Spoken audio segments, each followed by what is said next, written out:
अस्सलाम वालेकुम। अगर मैं आपसे कहूँ कि आपके घर में 2-3 साल का छोटा बच्चा जब थोड़ा बड़ा होगा तो उसके अंदर कुछ ख़ामियाँ मौजूद होंगी। जब आपका बच्चा बड़ा होगा तो उसका दिमाग किसी हद तक सिकुड़ चुका होगा और मुस्तकिल सर दर्द और दिमाग की कमज़ोरी उसके अंदर आ चुकी होगी।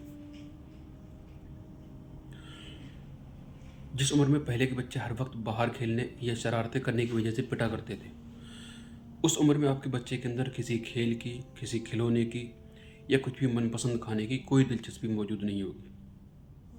आपका बच्चा हर वक्त बोर होगा, गुमसुम सा, उदास सा रहेगा। और कभी कभी ये उदासी, मायूसी और ये बोरियत इस हद तक बढ़ जाएगी कि बचपन में ही उसके अंदर खुदकुशी की ख्यालात आने शुरू हो जाएंगे। आपका बच्चा बचपन में ही डिप्रेशन से जूझने लगेगा, डिप्रेशन में चला जाएगा। आपका बच्चा इतना ज़िद्दी और चिड़चिड़ा हो जाएगा कि अगर उसकी एक ख्वाहिश पूरी न की जाए तो वह दीवार में सर मारेगा या जान देने पर ही उतारू हो जाएगा।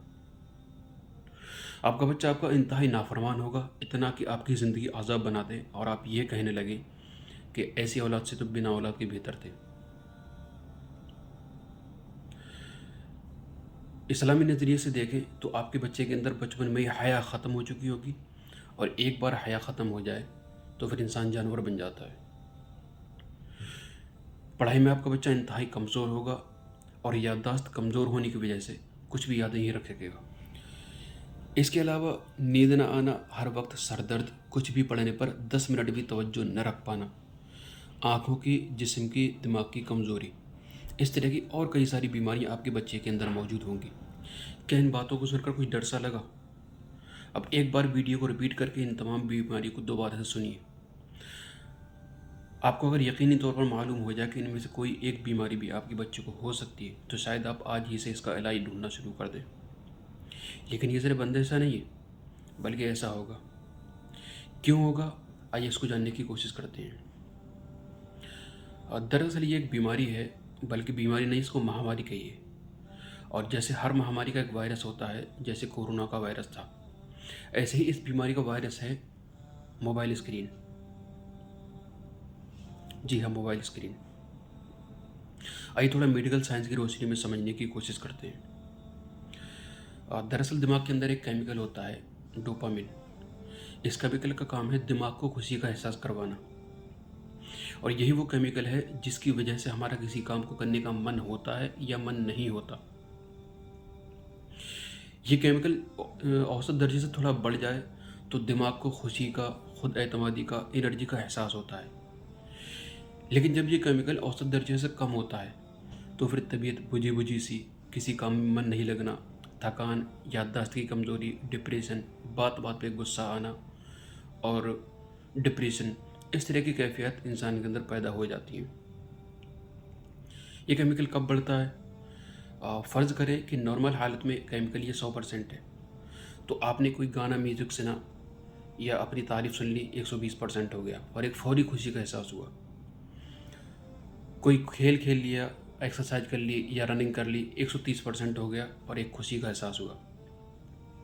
कोई काम ख़त्म कर लिया, 140% हो गया। कोई मनपसंद खाना या मिठाई खा ली, 150% हो गया। अपने किसी प्यारे से मिल लिए, अपने किसी प्यारे साथी से मिल लिए, 200% हो गया।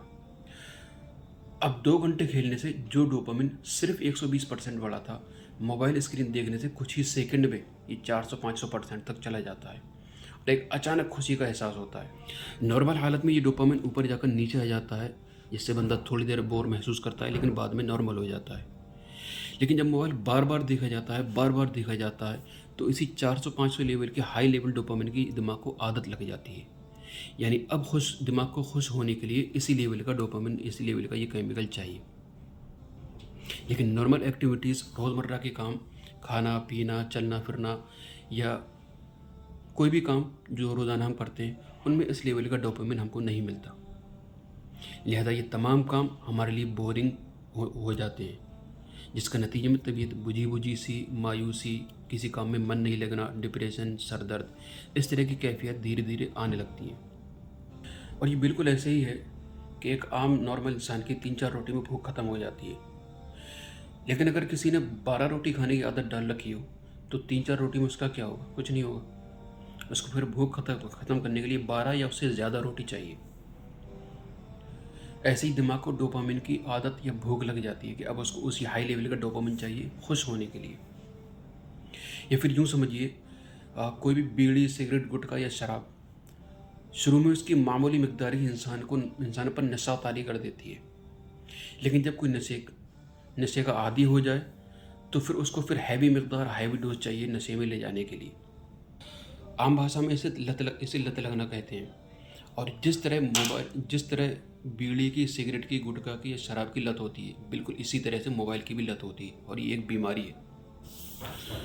तो बार बार मोबाइल देखने से जो डोपामिन की हाई लेवल क्वांटिटी दिमाग के अंदर रहती है, तो उसके असर से दिमाग पे असर ये होता है कि दिमाग सिकुड़ने लगता है और याददाश्त की कमज़ोरी और बेशुमार बीमारियां जो शुरू में मैंने पहले बताई, ये इस तरह की बीमारियां दिमाग के अंदर आने लगती हैं। मोबाइल की स्क्रीन से नीली रोशनी निकलती है जो आंखों पर बुरा असर डालती है और मायोपिया नाम की आंखों की कमज़ोरी की एक बीमारी पैदा करती है। और एक बहुत ख़तरनाक बात कि इस वक्त शोहरत और पैसे के चक्कर में पूरी दुनिया नंगी होकर स्क्रीन पर आ चुकी है। लिहाजा आप अगर बच्चे को कार्टून भी लगा कर दे दें तो 5 मिनट भी नहीं गुजरने पाएंगे, कोई ना कोई फहश या नंगी तस्वीर या वीडियो बच्चे की स्क्रीन पर आ जाएगी, जिसके नतीजे में बचपन में ही बच्चे के जहन के ख्यालात के अंदर फहाशी और यानी और शहवत के ख्यालात आने लगेंगे। ये सारी तमहीद, ये सारी कहानी अगर समझ ना भी आई हो तो बस आप यूँ समझ लीजिए कि एक छोटे से 1-2 साल या 3 साल के बच्चे को खेलने के लिए खिलौने की ज़रूरत नहीं होती। लकड़ी, बर्तन, चप्पल या कुछ भी उसको मिल जाए, वो उसी को खिलौना बना लेता है और उसी के साथ खेलना शुरू कर देता है। छोटा बच्चा हर चीज़ को टच करता है, उससे तजुर्बा लेता है, उससे सीखता है।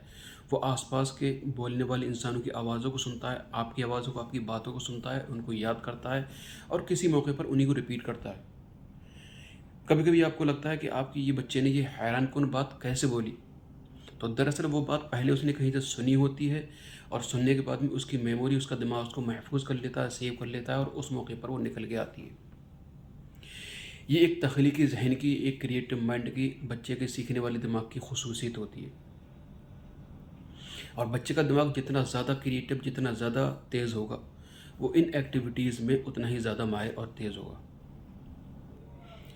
अब आप सिर्फ एक काम करें, उसी बच्चे को आप मोबाइल पकड़ा दें, मोबाइल की स्क्रीन उसको थमा दें और वो कार्टून या कुछ देखने लग जाए। सिर्फ इस एक मोबाइल से उस बच्चे की पूरी क्रिएटिविटी, ये सीखने की जो आदत है, नई नई सीखने की चीज़ें सीखने की आदत पूरी तरह ख़त्म हो जाती है। और ये एक मोबाइल फिर उसकी खाने का शौक़, खेलने का शौक़ सब कुछ छुड़ा देता है।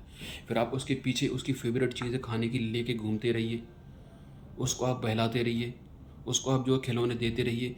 वो किसी भी चीज़ को हाथ नहीं लगाएगा, ना ही किसी चीज़ की तरफ देखेगा, बस ज़िद करेगा कि मुझे मोबाइल चाहिए, बस मोबाइल की ज़िद करेगा। तो ये दरअसल बीमारी है। लेकिन चूँकि इस बीमारी का कोई नाम इसलिए नहीं लेता क्योंकि इसके बेस पर, इसकी बुनियाद पर सोशल मीडिया की, मोबाइल कंपनियों की, ये जितना पूरा एक डिजिटल वर्ल्ड है, इसकी पूरा बिजनेस सिस्टम पूरा टिका हुआ है।